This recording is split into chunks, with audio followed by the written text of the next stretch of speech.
And hey, everybody, welcome back to the podcast, Our New Narrative with Andre Davis. And we have our guest today, Mr. Leo. And we're coming to you today. It's, is it June? Yeah, June 11th.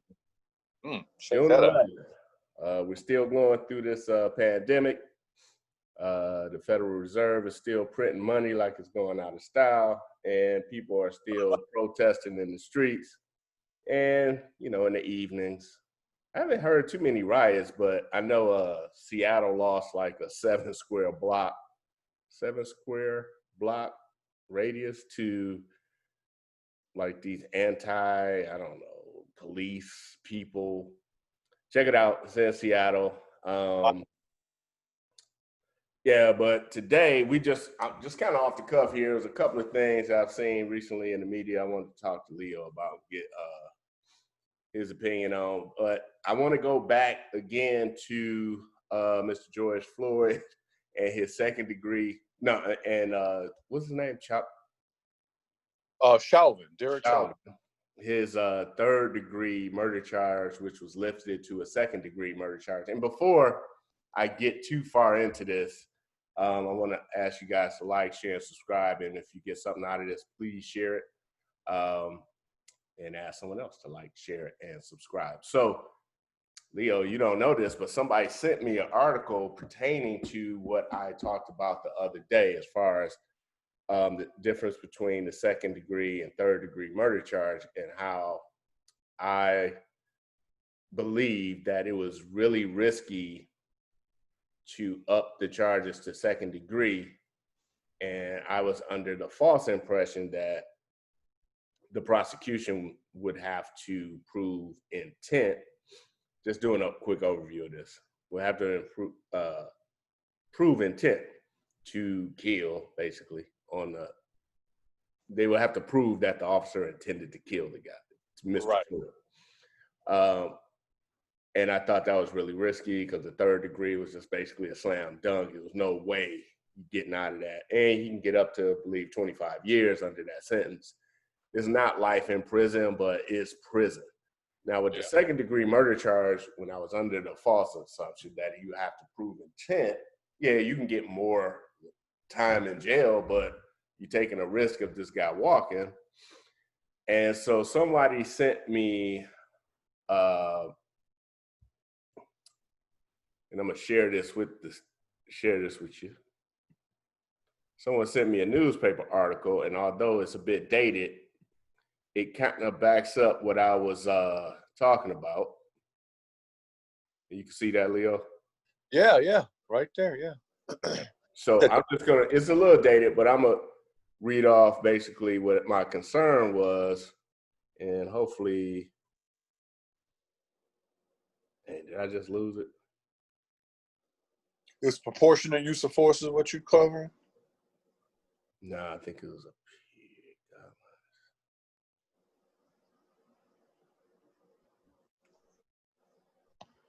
was it up? Sorry about this. No, that's all right, man. Man, you can even make edits on this thing, man. This is pretty cool. Yeah. I missed it, but here it says guidelines, right? Pressure should not be applied to the neck. But oh, where'd it go?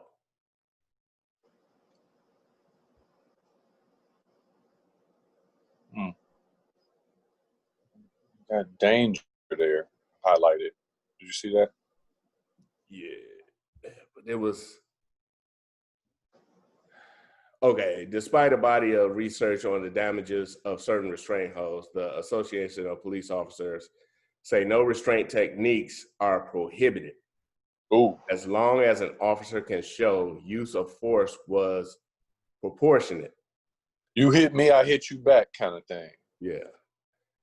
This Commander Bob Broadsworth, who was ACPOP's lead on self-defense and restraint until 2011, said the restraint of individuals is an extremely challenging but necessary part of modern policing.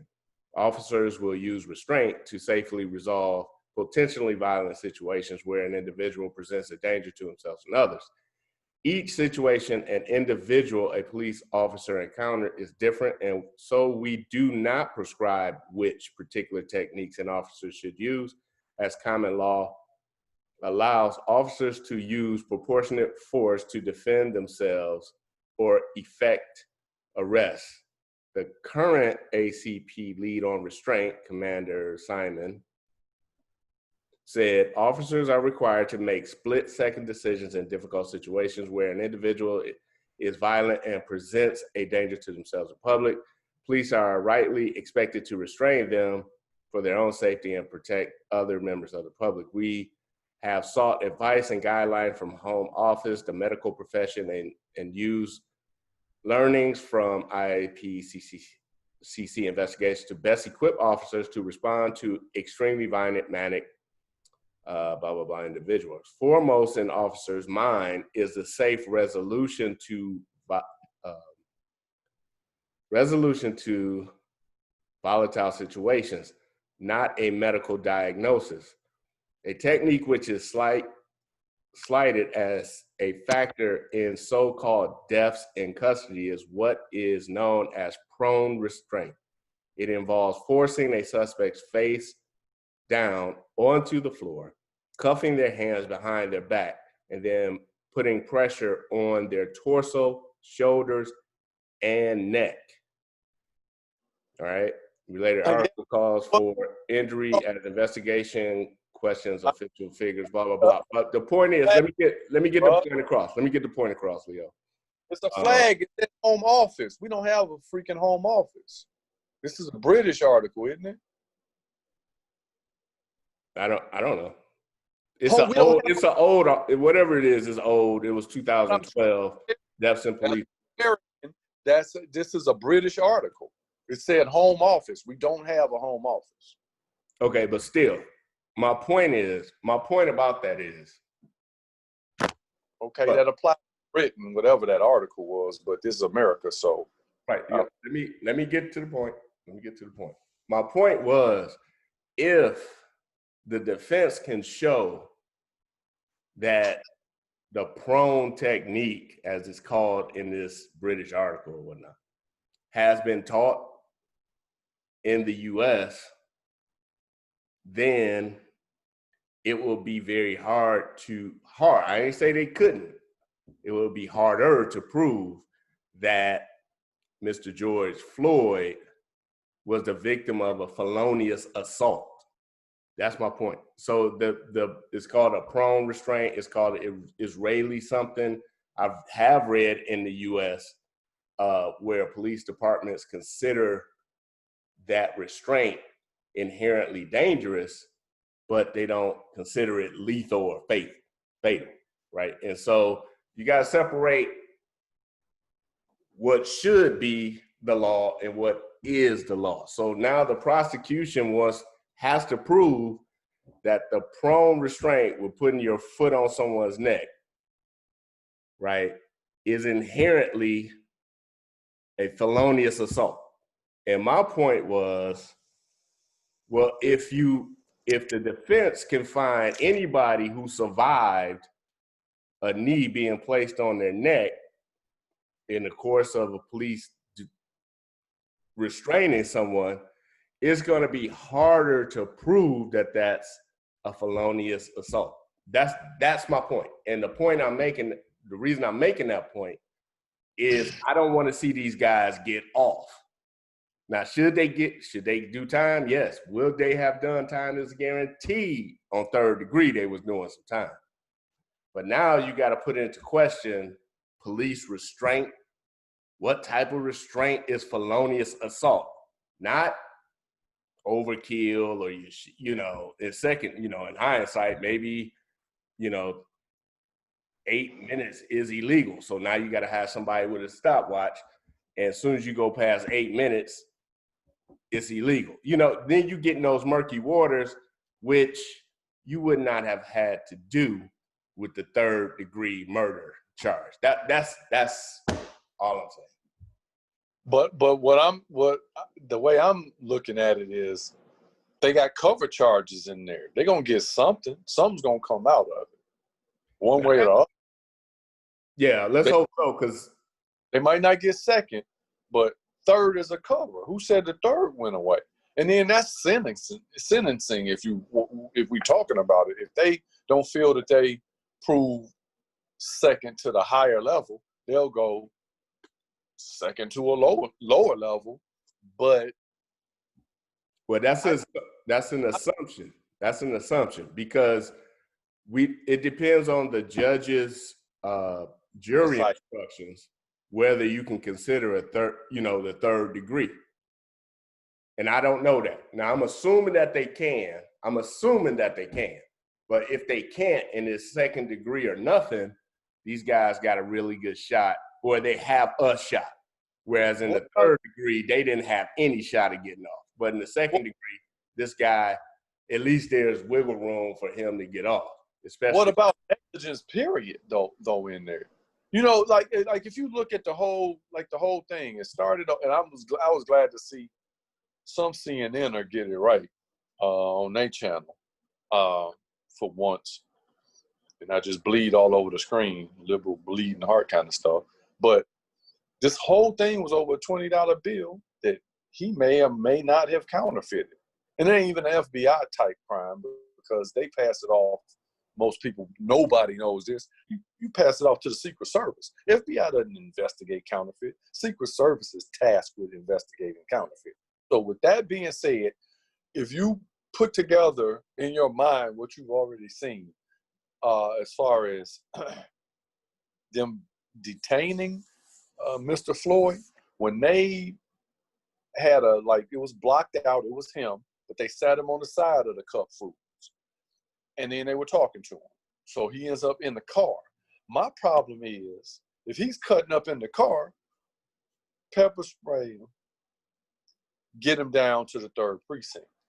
Why did they take him back out of the car? And you have, like I said, there's the shots that we have to keep in mind of the video. We see Chauvin's knee on his neck, but then there's another video that shows two other officers on different parts of his lower body and torso, lower torso and legs, and another shot. He was in custody already. Why did you take him back out of the car? Little nuances like that I'm sure an attorney, if they're worth their salt, will go on. But at what point was he properly detained and you could have safely transported this guy into custody, booked him, right? And been done with it. Why was he back out of the car again? It's like a thing that kind of sticks with me, because that's not how the whole thing started. It started with him being in the car, I guess. The detention, they properly detained him. He was in the car. He was still breathing. It looks like some officer was trying to adjust him, or maybe they were scuffling or whatever, but just close the doors and let him act up or whatever, or get him down, to the precinct, and that's a wrap. They take him back out of the car. It's just at that point, you start getting into the possibility of a low-end third degree, or second degree rather, or low-end second degree, which I think, like you said, it's going to depend on what the judge's instructions are to the jury about what they can consider.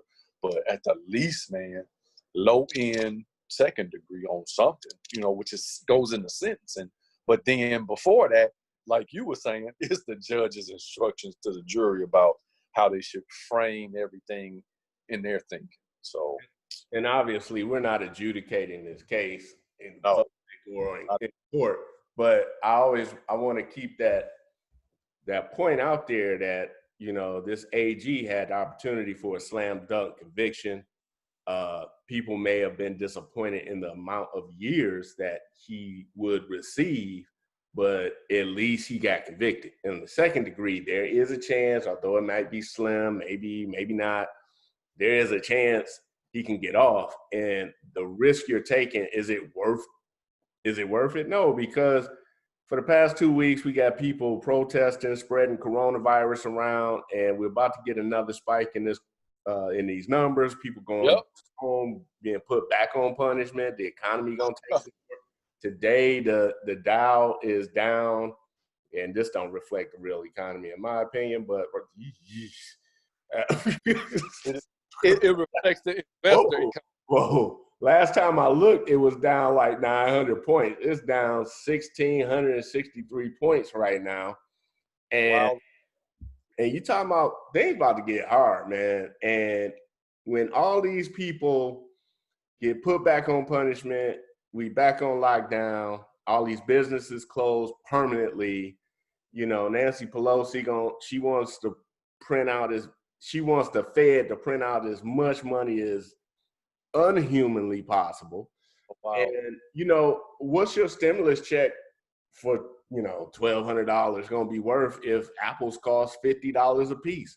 Now, Right. no one is asking these people about hyperinflation, but thank God for YouTube and alternative sources of information. But yeah, man, if these guys get off, and that's a date I'm looking for, man. When is their murder trial date? Because that's going to have a lot to do with a lot of decisions people like myself going to make. Because if their murder trial starts like in the fall, like they want to expedite it or something, like if it starts in September, man.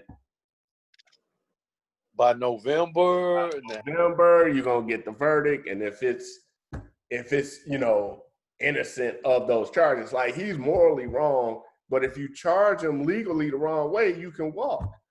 You know what I mean? Like, and that's the thing. Like November, oh, he's innocent. Boom, the whole country explodes. People out of work anyway.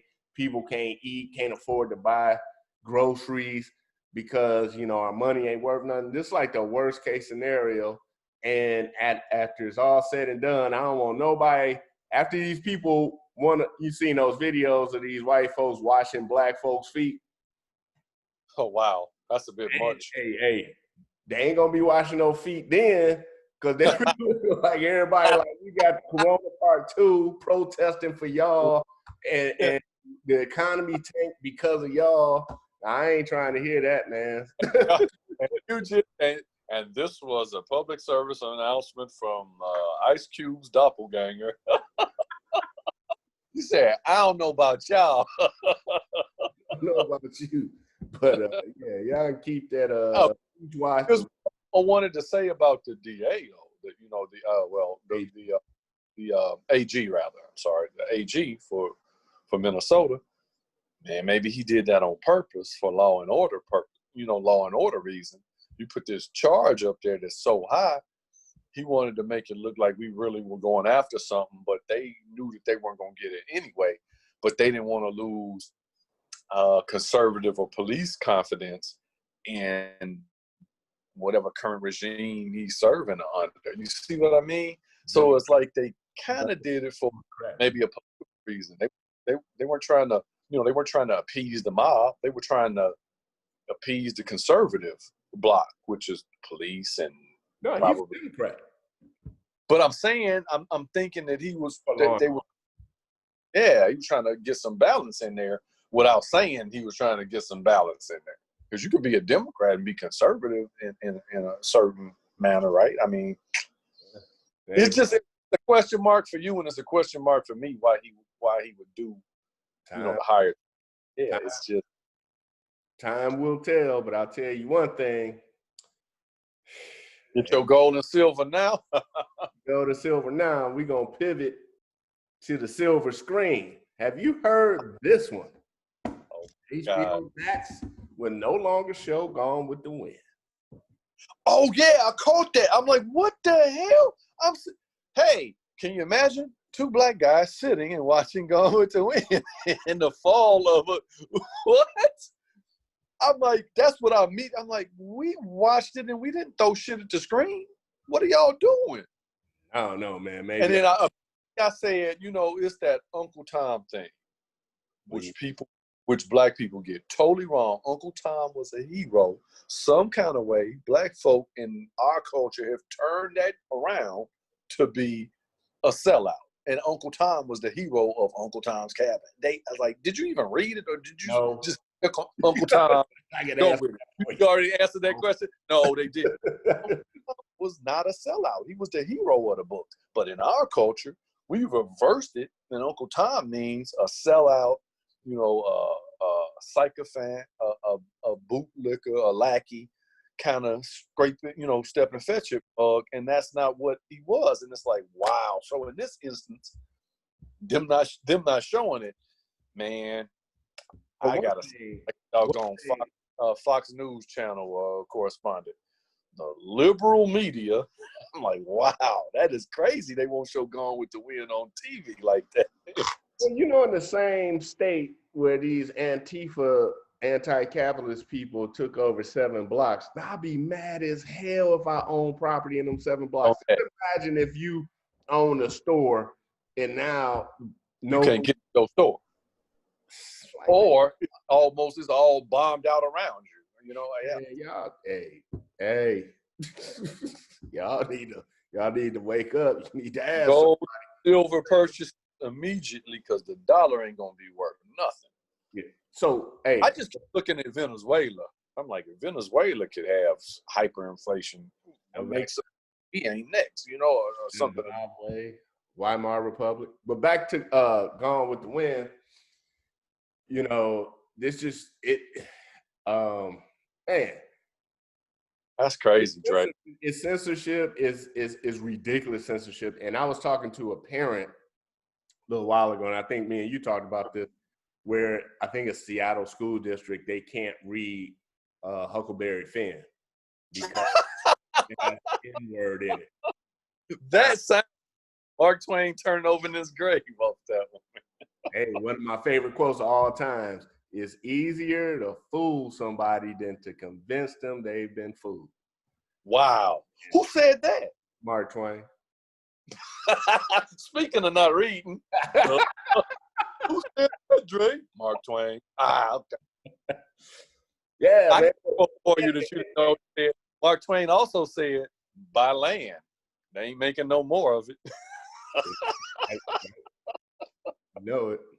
Hey, but yeah, the N-word is peppered all through there. But I guess if you don't have, I guess gray hair protects you from being triggered. But man, that's one of the greatest books ever written. And if you actually read the book without like throwing up because you saw an N-word in it, man, just grow a pair of balls. And this ain't about toxic masculinity, man. It's like that's how they talk. It's funny. They won't let people read Huckleberry Finn or whatnot, but you can listen to rap, which we listen to, and it's got the N-word all throughout every other word. Oh, what's the This stuff is political, and y'all be bamboozled for real. If you can go by now, if you really want to get triggered, actually read Gone with the Wind. You said actually read. Now that, hey Leo, that had me doing like, woo. I think I need back on this one, bro. Like Hollywood was. All right, Hollywood. Like you going too far with that. Like now, you know, it came out in what, 39? Yeah, something like that. Yeah. Back in 39, in the mix of Jim Crow, Hollywood was like, we gonna have to roll back some of this language here. They were censoring it then, right? That's messed up. You know, and that's during Jim Crow. Now you telling me now, in 2020, we can't watch Gone with the Wind? Man, they full of beep. And you know what? I saw on Twitter. You know what I saw that was trending? Blazing Saddles. Oh no, that's my first DVD, bro. Blazing Saddles. Man, hey, if they ban Blazing Saddles, man, me and you creating a new political party called. No. You beeped it. Oh, y'all. I got the all y'all in there. Yeah, because Blazing Saddles is like the best equal opportunity movie ever. It's the equal first one ever made. When he walked in, when she gave him that pie, you'll have the decency to not tell anyone that I gave you this pie. And then Gene was in his ear. Respect, son. Come on in. have a seat, and cook you some dinner, marry my daughter. And everybody's favorite, the sheriff's a ding. Man, hey, if you haven't seen Gone with the Wind or Blazing Saddles, what you waiting for? They gonna ban it. We gonna be watching emo on Sesame Street 24 hours a day, so people don't get triggered, right? Yeah, just bleeding heart, man. Blue bleeding heart. I like, come on, man. You can't be that sensitive, man. Jeez. The country losing its edge, but it's going off an edge at the same time. I don't get it. No, right? Jeez, man. But yeah, so this leads me to ironic. I don't know if it's ironically, but I wanted to talk to you about some new stuff I've been reading. Okay. And it's about the Missouri Compromise. Oh. I just realized how much I didn't know about the Missouri Compromise. Now, I'll be the first one to tell you that I didn't start. I paid attention in school in first grade, second, third, fourth, fifth, sixth. The seventh and eighth is a black hole. I didn't learn any math, nothing. I just went to school to play, have fun, and dodge the danger that was around me. But I had a lot of fun. I ain't learned nothing. And then high school, kind of the same. I paid a little bit more because it was tuition involved. Right. Just popped upside the head.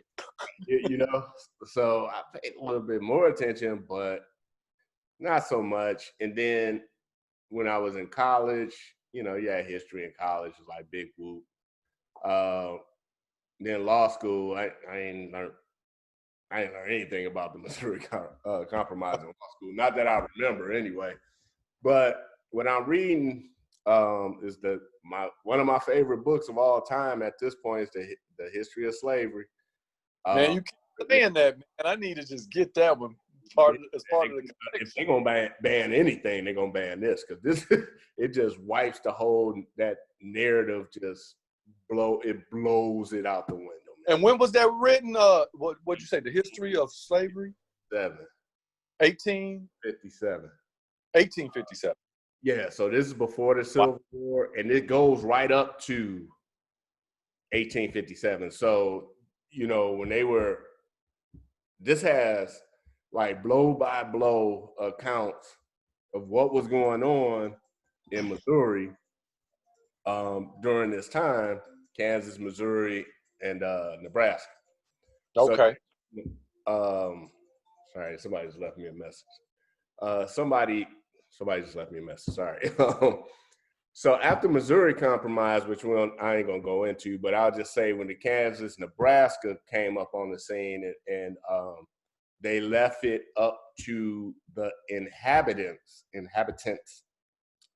of to decide whether or not they would be a free state or not. Oh wow!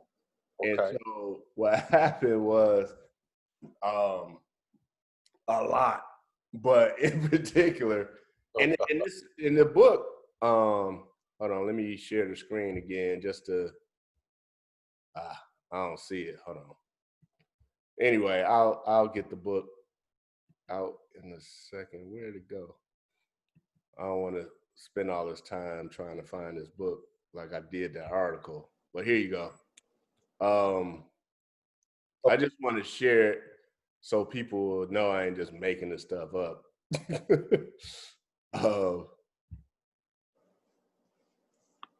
So what ended up happening, the history of slavery, what ended up happening was, and I'm not going to read from it.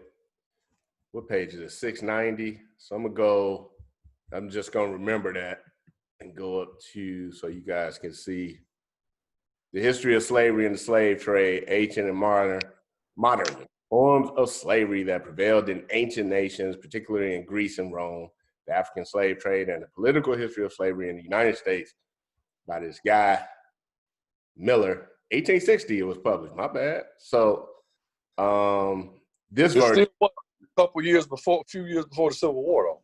Yeah, interest according to the Act of Congress in 1857. I knew I was right on that for some reason. I don't know. But anyway, Um, Like, look like you got the original. right? But you can get this online. Dude, what happened to, come on, bring it back. Wow, man. But I guess this ties into what you were saying, right? Just a general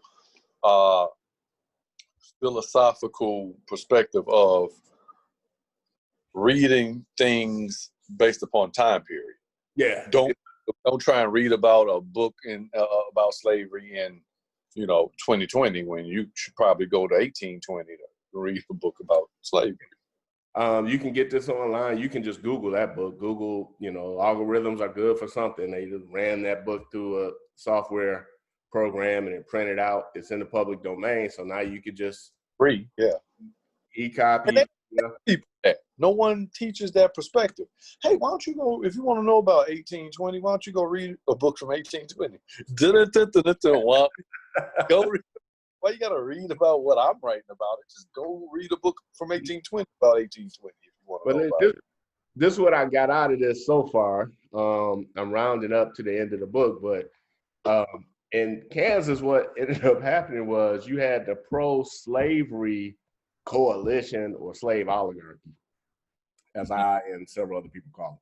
What's that? So that's that 187,000 families or corporate at the statistics. Oh, and they got all types of statistics in that book too. From 1850 is just like blows that narrative, that common narrative out the window, and I'll explain why after I get through talking about what happened in Kansas. So since they decided that the inhabitants of the territory of Kansas would come up with a constitution, and in that constitution, they would put in whether or not it was a slave state, right? And then Kansas would be brought into the Union as a slave state or not. They wanted to make sure the inhabitants of Kansas decided that on their own without other states prohibiting them from slavery or saying it was okay. Like an undue influence on them or something. Let them decide for themselves. Let them decide. So what had happened was the slave oligarchy started sending people. I don't know which happened first, but this ultimately happened. The slave oligarchy started sending people to Kansas to set up shop so that they could vote. And you could vote as long as you were in Kansas, right? You crossed the line, it's deemed you're a resident. And if they had a poll tax to pay, hey, folks, poll tax didn't just apply to black folks. If you had to pay the poll tax, then these, slave oligarchy people, they'll pay that for you as long as you voted in favor of slavery. BLM? The abolitionists, and one in particular, I can't remember the name of it. You didn't get what I said, though, did you? Black Lives Matter? Wasn't that?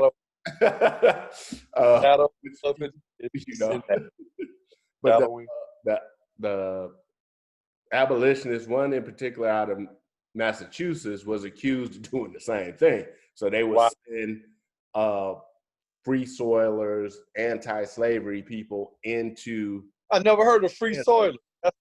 That was like a political party, dude. Really? Yeah, and I'll tell you why you never heard of it in a minute. The free soilers became a political party. But anyway, at first it was an ideology, right? Like we want the free soil, no slavery here, or whatever. So they sent these people to Kansas too, so they could vote. But of course, the pro-slavery people they got violent. They were prohibiting people from voting if they weren't pro-slavery. Now, here's the thing. And I said this on like muscling them. I like they had guns. Read it. Wow. Yeah, you ain't gonna see this in Hollywood, but they had guns. They were prohibiting people from voting. So Congress actually deemed that the people who got voted into that territorial legislation, a lot of those elections were fraudulent. because you had like, for example, you have like 35 people eligible to vote in a certain district, but you had 400 votes cast. Oh, right. Oh, wait a minute. Yeah, and that district bordered Missouri, which was a slave state. So you had a lot of these people from Missouri coming into Kansas, right, for a day, vote, block everybody else from voting, and then take their ass back to Missouri, right? So shenanigans, man. So here's the question I always ask.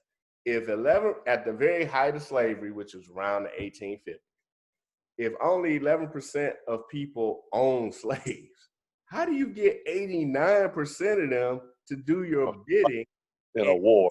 They are literally screwing you with no grease, because the 89% in the South were poor. Like, you know, you had slave owners, and then you had poor everybody who didn't own land, you know, didn't own slaves. And they weren't slaves. And if there was a poll tax to pay, they didn't own land. Yeah, and if there was a poll tax to pay, they couldn't pay it because they ain't had no money. I mean, if you want to do some Indiana Jones type research, try and find narrative on poor whites in antebellum South. I ain't talking about Confederate soldiers. I mean, just poor white folks in the Confederacy or the antebellum South. Man, it's like. Is there a book that covers that? Huh? Is there a book that covers that? You know, like one by Nancy. I have to run and get it. Her first name is, I'm so bad with names, but it's Poor White Trash. The Untold Story of Poor Whites. 400 Years of an Untold Story or something like that. Maybe I'll put that in the description. Poor White Trash. Cracker Culture by Mr. Whitney. Right. Thomas Sowell talks about it. They won't teach this stuff though, bro. I don't get it. I'm about to tell you why. I'm about to so, yeah, you got 11% of the people in the South who own slaves. They get the 89% to do their bidding. It's like, how do you do that? Especially the 89% was, if you don't have any land and you're just a farm laborer or something like that, right? You're competing with the richest guy in your county who does own slaves, because the guy in the county, he's not out there doing the work. His slave is doing the work, right? So how do you mind a person to you know, basically go along with your interest pool? Yeah, going against your own interest, and I'll tell you how they did it. So this is too long for this particular podcast, but it has something to do with culture. Always has. You got to look at culture. So a lot of people who ended up in that part of the South came from a culture that did not value labor the same way people in the North. Right. And the slave oligarchy, who controlled everything, the legislation, the publications, everything, they were able to equate manual labor with slavery. They were also able to equate slavery with Black people. And to this day, there's still that equation, that connection. Which that tether is there, right? Yeah, tether there, which is false, because Black people aren't the only people who were ever slaves. They were just primarily the slaves in America. So what they did was they degraded labor, and they equated if you were white, if you were doing labor, you were close to the slave. And so that made, you know, labor like, I don't want to do that. And it's like when you were talking the other day, if like untouchable caste thing kind of thing. And I can make this point real quick. If you're an EMT and let's say you're making $20 an hour, I'm proud of it. Your parents proud of you. You went to school for this. You're saving lives and everything. And you want to, you know, one day work your way up to, I don't know, captain, and then make it to the hospital system, whatnot. And then the legislation passes a law that says the federal minimum wage is $18.50. Oh, how you feel about being an EMT with $1 out of high school with no skills, nothing, can go in anywhere in the country and do any job and get at least $1.50 less than you. So you're not gonna feel that great about being an EMT anymore. So that's they did that. They made labor, they associated labor with slavery. And you gotta know the people in the North, they associated labor with next to godliness. So that's a totally different perspective, right? Then did I lose my thought here? I don't know. So and then they equated abolitionism with what's the term for interracial marriage other than misogyny. Misogyny or whatever. So the vast majority of the white population in the South were illiterate. And it's not like this is 1850, y'all, so don't get insulted. It ain't like 2020 when most people can read. It's 1850, I mean, a lot of people couldn't read, right? So the people who controlled the media, that narrative, they controlled the abolitionist narrative to the point where they made it illegal to distribute abolitionist pamphlets throughout the South. And really? That's the you make it. Remember the book? The book I'm always talking about. Soul wrote it. Jesus. Book. The South. We old, but we good. Yeah. The history. Hold on. He gonna go get the book. He's not dropping the point. Like, yeah, it's Thomas Hinton Helper, I think is his name. The book he wrote with all those statistics in it about the slave South in there. All right. So is that Hinton Helper's book? Impending Crisis? Yeah. That's I don't think so. Impending Crisis of the South, which was banned, and 3 people got hung in Arkansas for having it. So they controlled the narrative of abolitionism and made it all about Black slaves marrying your daughter and your wife. Marrying your daughter, raping your wife. And let's flip the script.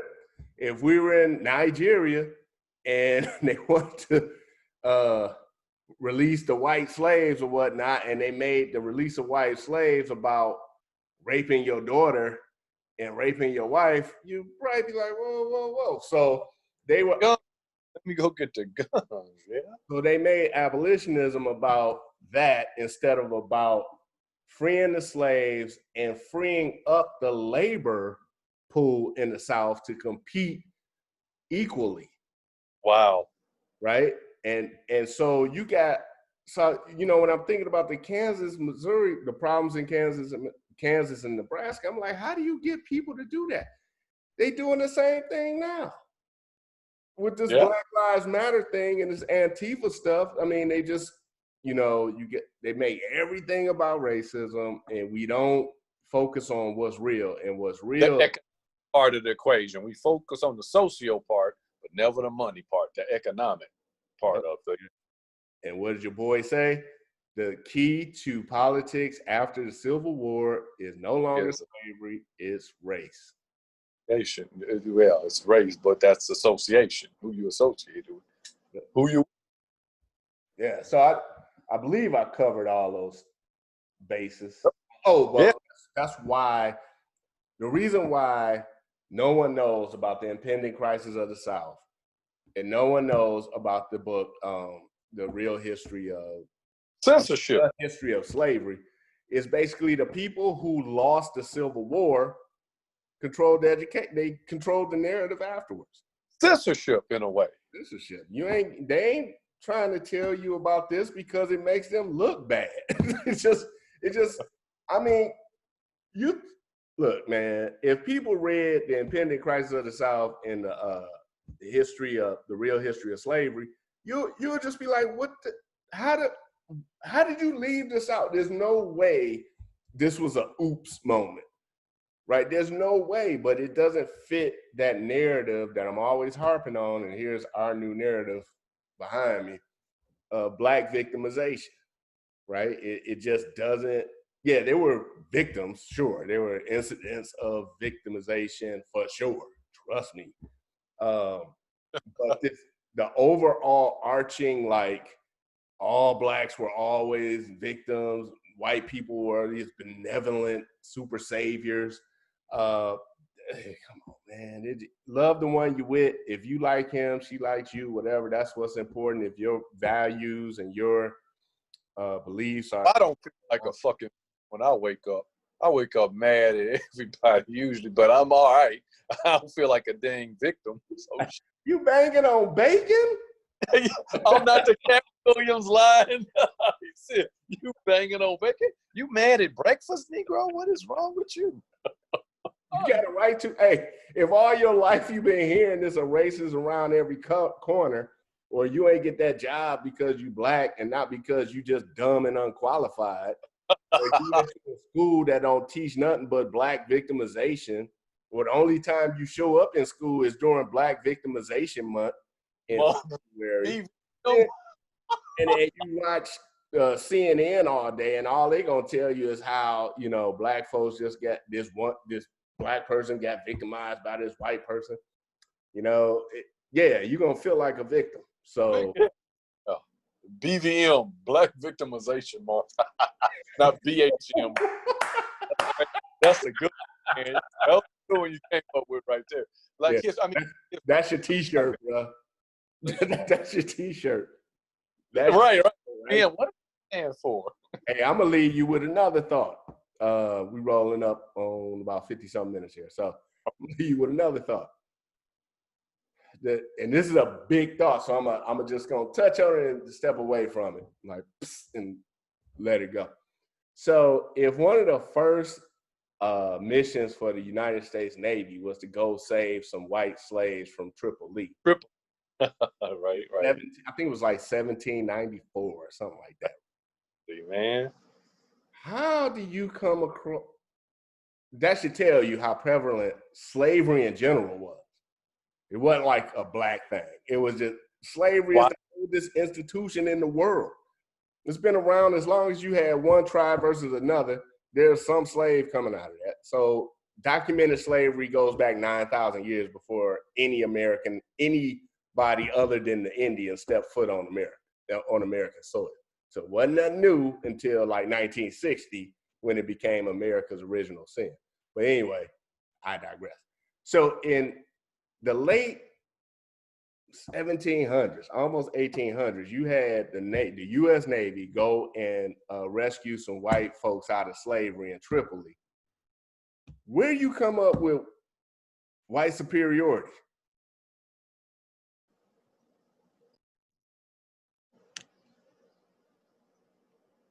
Did you freeze up, or are you thinking? Yeah, it froze up a little bit. Did you hear me? No. Okay. So if you have the Navy in, I think, 1794 or something like that, go off and rescue some white folks from, white Americans from Tripoli, and it's in a naval song. Is that the fight song or just the fight song? Was of Tripoli. Yeah. Yeah,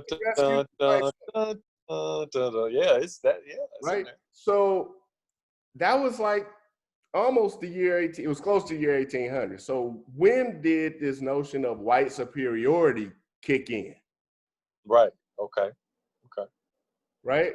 Like at some point it didn't exist because you had millions of white people enslaved with white Christian slavery. Wow. Okay. Yeah. Right. Of course, they'll never teach that. Ugh. Never teach that. Tell you about the Battle of Tripoli. They don't go into detail. Anything that goes against that narrative, dude, you ain't gonna hear it. So I just wanted to put that plant that little seed about when did white superiority kick in, and then we'll come back later with some more conversation. Well, again, I hope you like this. If you did, like, share, and subscribe. Leo, you got anything else you want to say before we go? No, man. I put those links up so they can get some of that old school, real old school reading in. Yeah. Because those important books that we just never knew existed. You know, most folk will never know they existed unless somebody tells them, hey, this is a period piece, but it's really on point. They don't know about it. Right. Now, how do we get, I'm a plug myself. Now, I wrote a memoir called Our Two Societies. I'll leave a link to that below as well. And it kind of, in short, it kind of takes you on the path of how we got here, how, you can view the world from either an individualist point of view or a collectivist point of view. But it's won 2 awards, real easy read. It's entertaining and it'll make you think, so I've been told. So with that said, check it out in the description, like, share, and subscribe. I'll leave that link to End Slavery Now, so you guys can go and check out organizations around the world who are currently fighting a good fight against the oldest institution known to man, slavery, and that's physical labor and sex trafficking. Until next time, be safe.